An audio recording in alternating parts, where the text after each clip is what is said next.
Jusqu'à présent dans cette guerre, les responsables iraniens adorent venir sur les chaînes américaines et expliquer à quel point cette guerre est injustifiée et illégale.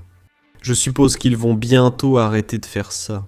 Parce que tout récemment, un porte-parole du ministère iranien des Affaires étrangères a été interrogé sur le massacre que le gouvernement iranien a commis en janvier dernier. Et il n'avait aucune réponse à donner. Écoutez bien.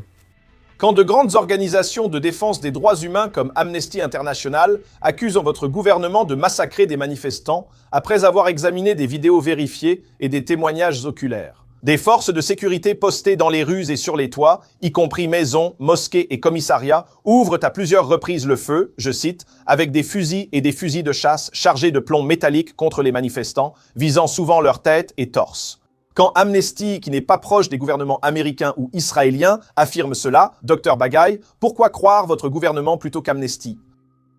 Pourquoi croire Amnesty et d'autres organisations? Ils ont apporté des preuves. Vous dites ne pas avoir les chiffres. Ont-ils fourni des preuves, des vidéos vérifiées et des témoins oculaires? Oui. Oui, vous pouvez tout simplement voir que beaucoup de ces soi-disant preuves et vidéos leur sont fournies par des sources israéliennes et américaines. Écoutez, ce n'est pas le cas, ce n'est pas vrai. Elles n'ont pas été fournies par Israël. En fait, Israël critique Amnesty de la même manière que vous. J'ai interviewé des responsables israéliens et ils accusent Amnesty de fausses preuves. Désolé, mais vous ressemblez à un responsable israélien niant ce qui s'est passé à Gaza. Ce sont des témoignages oculaires, des récits de médecins, des vidéos. Comparez la menace pacifique de l'Iran à la situation à Gaza. Allons. Je compare votre réponse. Vous niez un groupe de défense des droits de l'homme. Je ne cite pas les gouvernements américains ou israéliens que je considère peu fiables sur l'Iran. Je cite un groupe indépendant de défense des droits de l'homme. Je ne suis pas sûr qu'il soit indépendant. Sinon, il serait venu raconter les histoires de nombreux Iraniens innocents qui ont été tués au cours des 27 derniers jours. Ils ne l'ont pas fait. D'accord. Donc ce que je dis en toute honnêteté, c'est que le gouvernement, le bureau du président, a publié les noms de ceux qui ont été tués pendant cette manifestation et nous avons été transparents en disant par qui ils ont été tués. Nous avons dit que 2400 d'entre eux étaient considérés comme des martyrs parce qu'ils ont été tués soit par le gouvernement, soit ils étaient des policiers, soit des passants innocents. Moyenne. Et vous pouvez dire que oui, 600 d'entre eux étaient soit des infiltrés, soit ces gouvernements. Mais qu'en est-il des témoignages de témoins ayant vu des personnes amenées à l'hôpital, la tête et le visage criblés de plomb par les forces de sécurité iraniennes? Human Rights Watch l'a documenté, Amnesty International l'a documenté, plusieurs médias également. Vous dites que tous ces témoins mentent, que tout est faux. Je ne dis pas que tout est mensonge. Je dois les voir. Et je suis sûr que nos autorités s'occupent de chaque rapport qui a été produit impliquant nos forces de sécurité. En fait, nous savons, grâce à des groupes indépendants de défense des droits de l'homme, que les forces de sécurité allèrent dans les hôpitaux pour dire aux médecins de ne pas soigner les patients blessés, mais plutôt de les signaler aux autorités de sécurité. Ceci a également été confirmé par l'un des médecins qui a reçu cet ordre à Téhéran. Pour moi, ce n'est pas ça qui est choquant, que le responsable iranien n'ait pas pu donner une réponse satisfaisante à la situation. Parce que qu'est-ce qu'il pourrait dire ? Il n'admettra jamais que le régime préfère tuer 10 000 Iraniens plutôt que de perdre le pouvoir. Mais ce qui est choquant, c'est que les responsables iraniens font cela depuis le début des négociations en février, lorsque les États-Unis ont commencé à négocier avec l'Iran sur un nouvel accord nucléaire. Et aucun réseau d'information, vous savez, aucun des grands réseaux de télévision n'a réellement posé de questions sur le massacre. Au moins, ces questions sont posées maintenant. Nous avons en fait un autre extrait sur la dictature iranienne, sur la façon dont le régime islamique est maintenant devenu une monarchie, même plus une dictature, où le pouvoir se transmet au sein de la famille. Et c'est quelque chose auquel le fondateur du régime islamique, l'ayatollah Khomeini, s'est profondément opposé. Il a beaucoup écrit sur le fait que la République islamique ne peut pas devenir une dictature, car c'est précisément cela que la révolution islamique, cherchait à renverser. Encore une fois, ce n'est pas une réponse directe. Je m'excuse pour la coupure de la vidéo, ce n'est pas de notre faute, l'interview originale était ainsi. Et je suppose que c'est parce que Téhéran coupe toujours l'accès à Internet. Donc, toute personne qui essaie de contourner ces restrictions, comme les responsables iraniens, fait toujours face à certaines difficultés à cause de la coupure d'Internet en Iran. Ce serait bien si cette question avait été posée. Mais ce n'était pas le cas. Je vais vous montrer un autre extrait où elle l'est.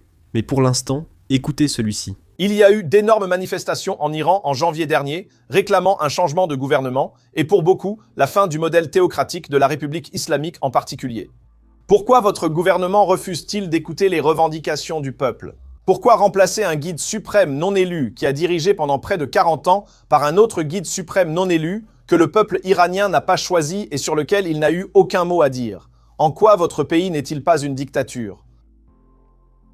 Ce n'est pas vrai, encore une fois. Ce n'est pas un dirigeant non élu.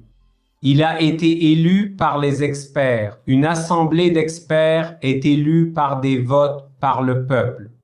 Et cette assemblée d'experts... Maintenant, je suppose que ce mensonge est bien meilleur que la dernière fois, car le régime semble organisé pour paraître démocratique. Le peuple iranien choisit ou élit l'Assemblée des experts, qui est un groupe de 88 religieux se présentant aux élections comme n'importe quel autre homme politique ici aux États-Unis. Mais voici la partie intéressante. Le guide suprême a le contrôle total sur qui peut se présenter aux élections, et qui ne le peut pas. Même si les gens votent pour l'Assemblée des experts, ce n'est pas vraiment démocratique, car le guide suprême bannit toute personne qui s'oppose à lui de se présenter. Il n'autorise que les personnes de confiance à se présenter. Et de cette façon, le régime islamique est dirigé par le même groupe au pouvoir qui le dirige depuis 1979. Et ce petit groupe gouverne depuis si longtemps qu'il croit vraiment maintenant qu'il représente le peuple iranien, même si la grande majorité des Iraniens ne veut pas qu'il dirige le pays. Nous l'avons vu lors des manifestations de janvier, mais les dirigeants qui sont réellement au pouvoir refusent simplement d'y croire. Il y a 2 semaines, le ministre iranien des Affaires étrangères s'est vu poser cette question précise lors d'une interview télévisée. On lui a demandé si eux avaient Internet. Vous participez à ces interviews et vous répandez votre propagande dans le monde entier. Mais le peuple iranien, lui, n'a pas Internet. Il n'a pas accès à Internet. Depuis plus d'1 mois, l'accès à Internet est coupé. Comment expliquer ça? Écoutez sa réponse. Je tiens juste à souligner que vous nous parlez via Zoom. Le peuple iranien n'a pas accès librement à Internet. Mais vous, oui. Pourquoi? Eh bien, c'est moi parce que je suis la voix des Iraniens et je dois défendre leurs droits. C'est pourquoi j'ai accès à Internet juste pour faire entendre notre voix à la communauté internationale. Mais Internet est coupé à cause des questions de sécurité, parce que nous sommes attaqués, nous subissons une agression et nous devons tout faire pour protéger notre peuple. Maintenant, comme vous pouvez le deviner, les États du Golfe ne sont pas d'accord avec la façon dont l'Iran voit les choses. Au début de cette guerre, beaucoup d'États du Golfe y étaient complètement opposés. Ils ont interdit aux États-Unis d'utiliser les bases américaines situées sur leur territoire, et ont aussi refusé l'accès à l'espace aérien du Golfe. Mais malgré cela, l'Iran a continué de frapper ces pays qui n'étaient pas impliqués dans cette guerre. Et en plus de cela, l'Iran ne s'attaquait pas seulement aux bases américaines dans ces pays. Ils ont commencé à s'en prendre aux infrastructures civiles comme les centres commerciaux, les ports, les aéroports et les hôtels. Et si vous voulez un autre exemple de l'Iran qui ne suit pas vraiment sa propre logique, l'Iran attaque aussi Oman, un pays qui n'a aucune base américaine, mais l'Iran s'en prend quand même à ses ports et à ses pétroliers. La raison à cela est simple. L'objectif de l'Iran n'est pas de faire souffrir uniquement les pays qui soutiennent les États-Unis. L'objectif est de faire souffrir tout le monde, de s'assurer que le monde entier souffre. Ainsi, la pression augmente sur les États-Unis pour arrêter la guerre, d'où les attaques contre les pétroliers dans le détroit d'Ormuz. Aucun pétrolier n'aide vraiment les États-Unis dans ces attaques, mais ils veulent tout de même les viser pour aggraver la douleur économique mondiale. Mais malheureusement pour les responsables iraniens, ce plan se retourne contre eux parce que ces États du Golfe ne cèdent pas sous la pression.